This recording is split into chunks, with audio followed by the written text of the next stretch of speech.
news broke that New Zealand overturned my visa ban, and I haven't been able to respond to that either. So just to give you the backstory, a minister of immigration in Australia, before I had even applied, was lobbied by the Zionist Federation of Australia to deny my visa when they found out that I had a speaking tour. Now, to be clear, I did not even apply for my visa yet. And because he was lobbied and they made up things that I never said, one thing being that I said that Judaism was a pedophilic-centric religion, which is absolute nonsense. I am a Christian. The Pentateuch, the first 5 books of the Bible, are the Torah. So it was just nonsense. It's made up stuff, made up quotes, made up articles. But he came out and outright said, like, I'm going to ban her before he even got my application.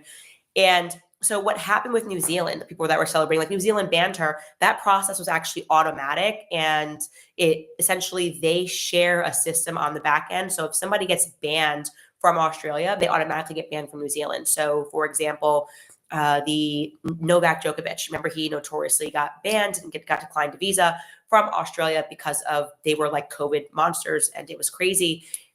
Because he refused to get the vaccine and to put something in his body that he didn't feel comfortable with. Well, that would have meant that had he have applied for a visa at the same time in New Zealand, he automatically would have been denied. So what then happened was, once that automatic denial took place, the New Zealand government clearly does not agree with the radicalism of the Australian government right now. They said we didn't even know that this happened, and their immigration minister, which I want to say his name is Chris Penk. I want to get that right, actually, if you just bear with me. I do want to just thank him.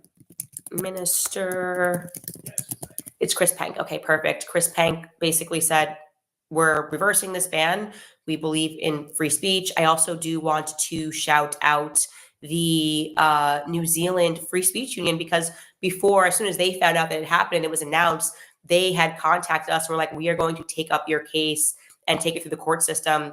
And so that's amazing. Like, thank you to the Free Speech Union of New Zealand for doing that. It ended up not even being necessary because, like I said, New Zealand's government is not inching close to totalitarianism as Australia's government seems to be. On the Australian front, I wanted to let you guys know we are taking our case to the High Court. I feel like we have a very strong case, especially given the fact that Tony Burke blew through every protocol. First and foremost, denying someone publicly before you even receive their application. The application process is supposed to be private, but even telling people that I had not applied for a visa, that he was waiting for my application so he could just simply deny it unilaterally, all seems, well, I would just say pretty totalitarian. And I would just hope that the courts see that. I feel good about it. Obviously, we are going to respect this process of the High Court of Australia and keep you guys posted. But our dates for New Zealand and Australia have been postponed to next year, end of February. And I'm super excited.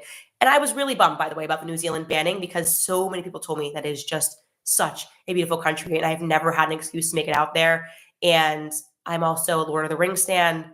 I had to get out there. So I'm very pleased with this result. And I will obviously, like I said, keep all of you guys posted on that process.